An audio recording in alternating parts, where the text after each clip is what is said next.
19:52, arrancamos en otro bloque más de la Resistencia y como no podía faltar, por supuesto, como todas las semanas, tenemos el bloque verde, el bloque del ambientalismo, el bloque diferentes temas, ¿no? Que nos trae Horacio muy interesantes por lo general. Comentanos, Horacio, de qué se trata esta semana. Bien, y hemos justamente quería hablar de lo que es el bloque verde, porque, insisto, ya hay tanta gente hablando de lo que es el feminismo, tanta gente hablando muy bien, dicho sea de paso, del transhumanismo, del progresismo y del socialismo.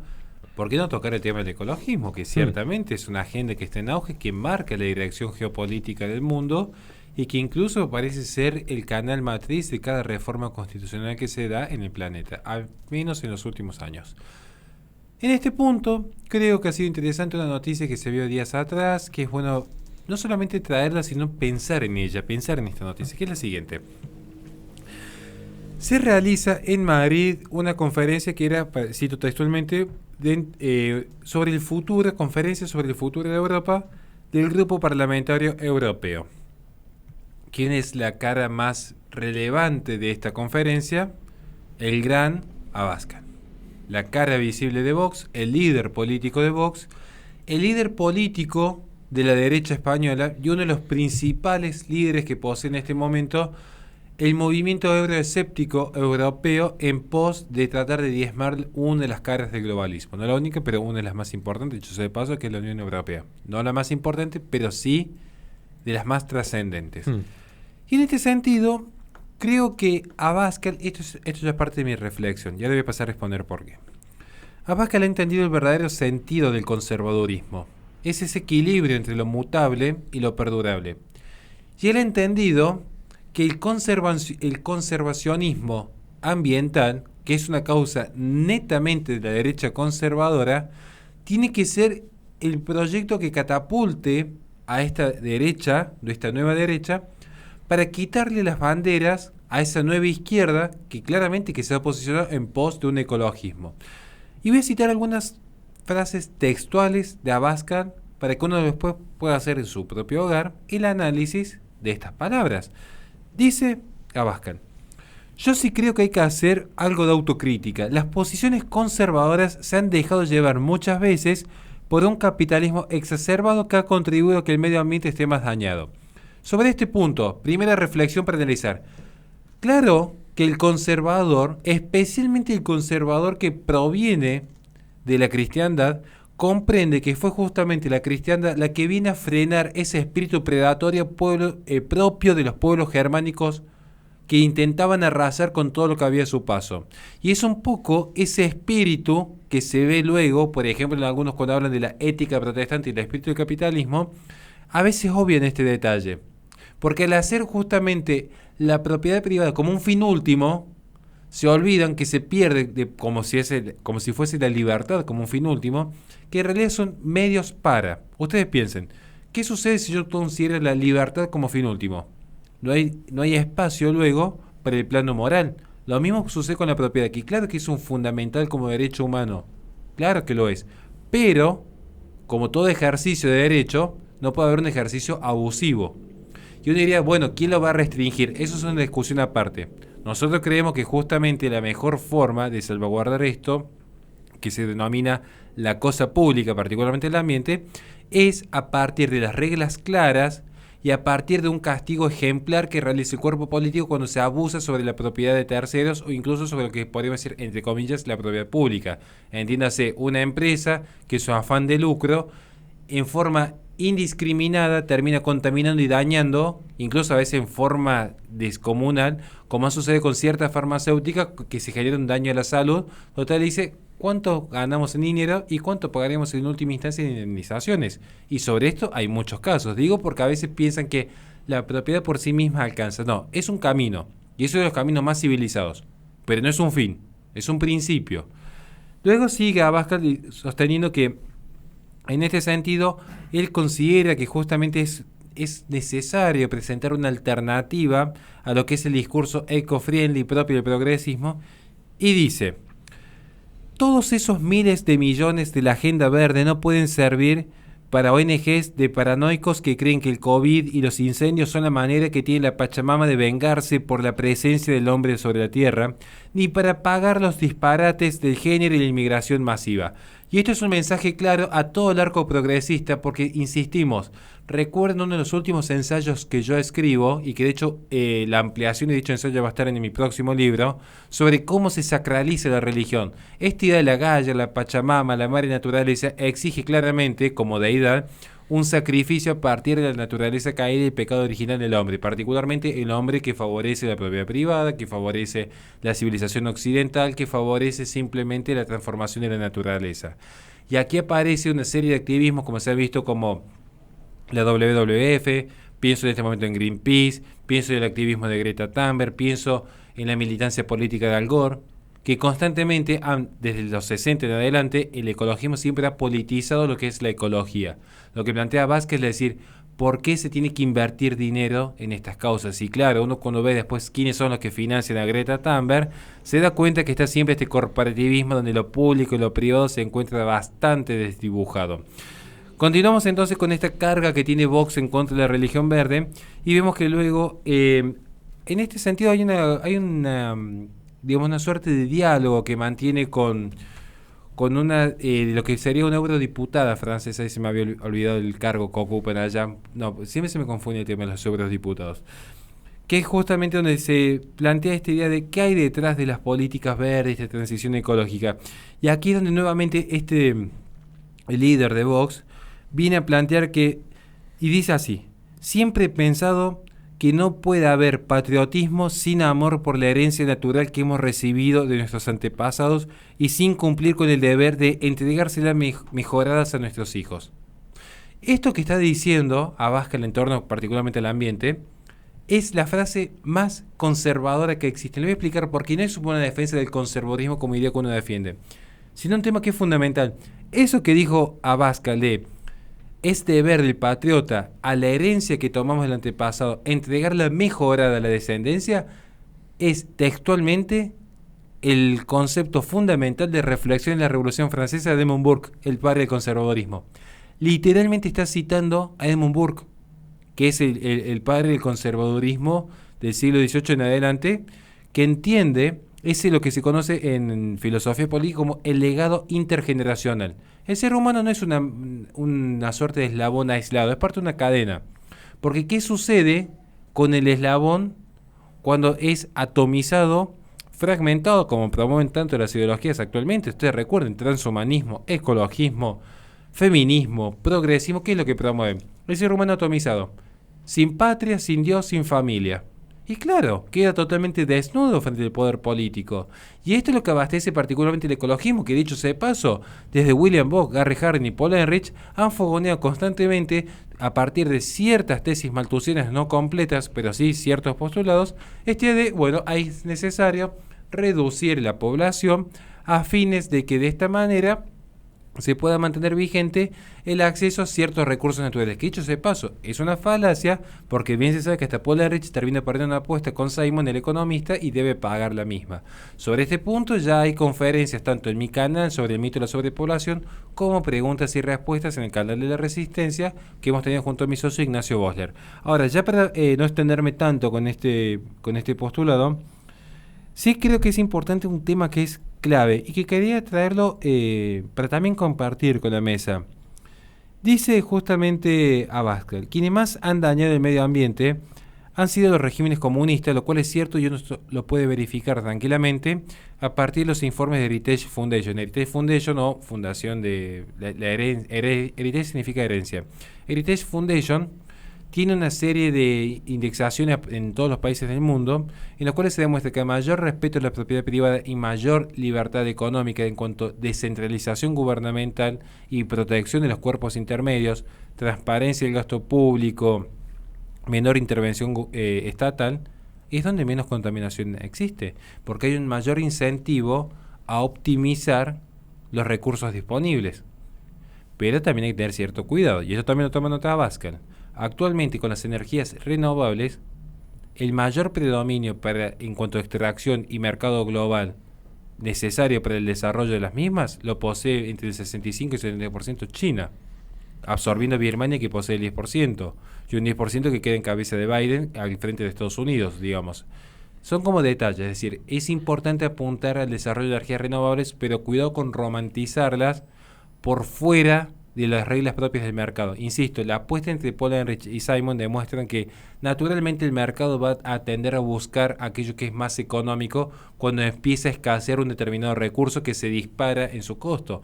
Ahora, cuando dicho disparador es artificial, es decir, el gobierno lo hace escasear, no porque naturalmente escasea, sino porque el gobierno prohíbe y restringe el uso, como podría suceder con el petróleo, allí se genera un desfasaje en el mercado. Y allí es cuando empieza justamente a implosionar el propio sistema.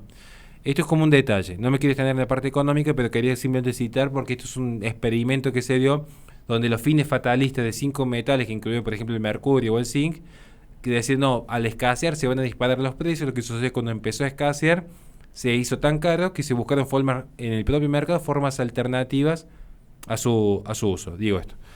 Pero dice también el líder de Vox: tenemos el deber desde una posición conservadora y conservacionista de presentar una alternativa a ese discurso de izquierda.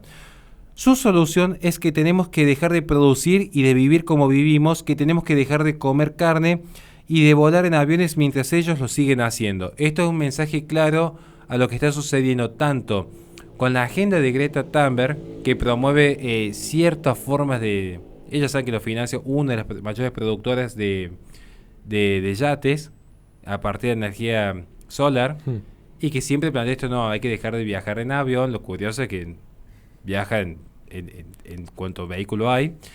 Y también por el mensaje que se ha dado en España, curiosamente luego de que Bill Gates anunciara la necesidad de empezar a fomentar la carne sintética, que el propio presidente de España sostuvo que en un país, por definición de los países entre comillas más carnívoros que existen en el planeta, con toda la tradición que posee por detrás, tenían que dejar de consumir carne. Entonces se trata de implementar que una vez a la semana no se consumiese carne, empezar a restringir el mercado de la carne interno en España.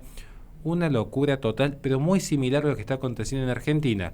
Cuidado, porque a veces creemos que es una cuestión netamente económica interna, el desabastecimiento de carne, los bloqueos, pero después cuando vemos las agendas globales, cada país la implementa a su manera de cómo sea mejor aceptada internamente.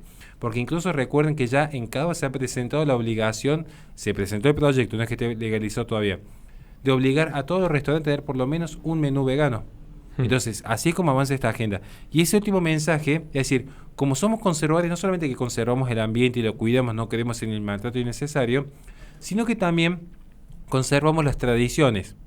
De hecho, recuerden que Vox fue muy criticado en este sentido en su momento por los espacios más verdes, porque debe mantener lo que son tradiciones propias de España. Podemos estar de acuerdo o no, pero él entiende que es la única forma de enfrentarse al globalismo es no ceder en nada.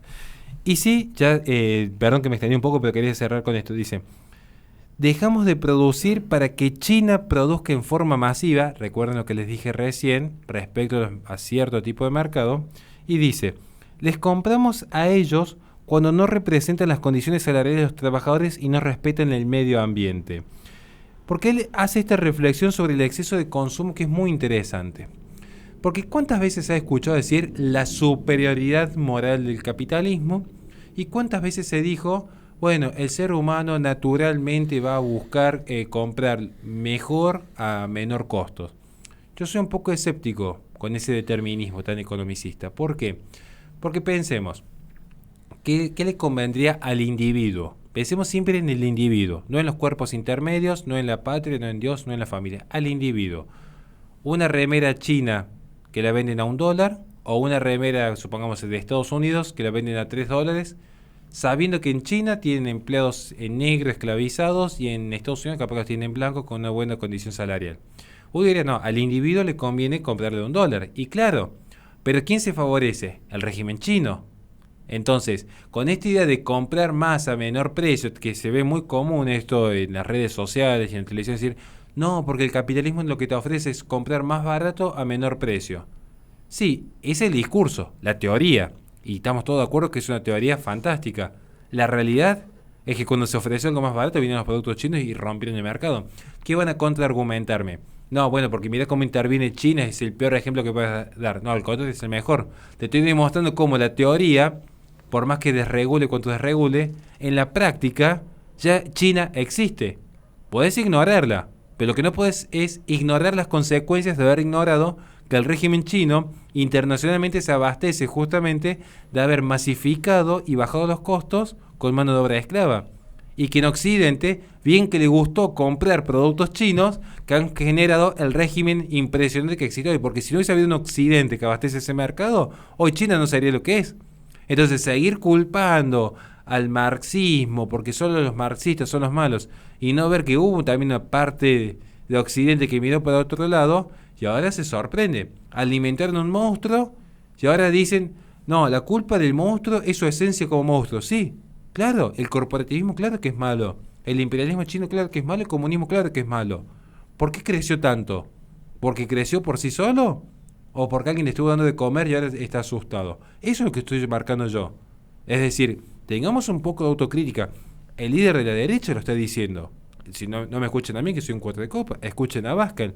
Entonces ya dice para Abascal que esta alternativa que busca Vox es uno de los principales retos del conservacionismo europeo de cara a las próximas décadas. Es decir, y acá aparece esto es un dato. Miren, recuerden cuando hablamos de esta francesa, se llama Merechal, sé que la quiere buscar, muy interesante porque ella dice en este diálogo, coincido con el político español y a su vez acusó a la izquierda neomarxista de instrumentalizar el clima.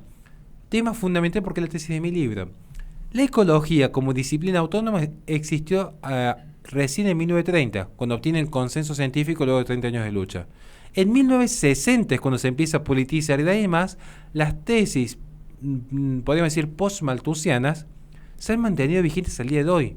En cada conferencia internacional, en cada dictamen de la ONU, en cada proyecto globalista aparece la sostenibilidad. Y son ideas claramente verticalistas, jacobinas, igualitaristas, racionalistas, cientificistas, cosmopolitas. Son ideas de izquierda. No quizás es de izquierda marxista guerrillera, como algunos se imaginan, pero son de una izquierda globalista. Y es muy interesante que ya hay gente despertando en Europa. Y qué bueno que marquen la agenda en ese sentido, en la que claramente Eslovenia, Hungría, Polonia, Salvini, Le Pen van a acompañar. Y según advirtió justamente Merechal, que es director del ICEP, como dato, la derecha no puede rechazar el tema del medio ambiente y tiene que enfocar el problema a través de las comunidades locales. Coincido plenamente, este es el principio de la diversidad de Russell Kirk, capítulo 2, que significa ser conservador, y amplía. El concepto de cambio climático es abstracto, que es lo que estuvimos dialogando en la conferencia que organizó Nicolás para la Resistencia Radio, en nuestro canal de YouTube, y dice, hay que hablar de contaminación, de pesticidas y de residuos en forma concretas. ¿Qué es lo que venimos diciendo siempre? Jamás hemos negado que exista un cambio climático porque el propio clima cambia. Si lo que estamos diciendo es, primero, no es un problema global que requiere un gobierno global. Hay que ver en qué región y cómo afecta la contaminación. Y segundo, ese famoso cambio climático no es antropogénico. Porque si fuese antropogénico, la única forma de eliminar el efecto es quitando la causa, que es la actividad natural del hombre. Entonces, si hay contaminación, ¿de qué es la culpa? ¿De la actividad mal desarrollada o de la propia existencia del hombre? Nosotros sostenemos que si hay contaminación, tenemos que tener un sentido de prudencia en el ejercicio de la propiedad privada, pero no por eso eliminar al hombre y su sentido natural que a partir de la inteligencia y la voluntad transforma, valga la redundancia, la naturaleza. Simplemente quise traer esto, que podemos pensar en grandes rasgos, qué es lo que sería la reflexión final. La derecha empieza a entender que no hay que mirar hacia el otro lado, hay que justamente, si la izquierda tomó una bandera, entender que esa bandera de la conservación del planeta es natural de nuestro espacio, porque justamente, ¿qué es lo que hace un ser racional? Y voy a cerrar este ejemplo. Con esto cierro. Pongan a un hombre y una mujer dentro de un gallinero y van a ver que al cabo de unas décadas las familias y las gallinas se multiplican. Y es un hecho. Tal como sucede en su momento cuando las vacas estaban a punto de ser extinguidas y justamente al permitirse la propiedad privada de las mismas, hoy han proliferado. Digo porque a veces se dicen algunas barbaridades en internet, es bueno recordar el valor y la función que tiene el sentido de la inteligencia y la voluntad que diferencia al hombre de las bestias. Ahora, encierren a 2 zorros y a todas las gallinas en un gallinero y vean qué pasa luego de un tiempo. Esto es igual. Queremos conservar el planeta. ¿Quiénes tienen que ser los que asuman el cuidado? La gente sana, la gente de bien, la gente de derecha, que saben cómo se trabaja y cómo se produce en un campo, y no un montón de burócratas progresistas que están más preocupados, como Bergman, en disfrazarse de arbolito, o como parte de la curia, que están más preocupados en cantar con los pajaritos que por salvar almas, y de esa manera realmente vamos a tratar de tener una mejor calidad de vida en el mundo. Les recordamos a la gente que este programa se transmite todos los lunes de 18 a 21 por Play FM en Córdoba, Carlos Paz y San Fernando del Valle, Catamarca. Posteriormente se sube al canal de YouTube de La Resistencia, youtube.com/La Resistencia Radio, y en la descripción de los videos tienen nuestras redes sociales para que se comuniquen con nosotros en caso de que quieran colaborar con este espacio. Vamos a un breve corte y enseguida volvemos con más Resistencia.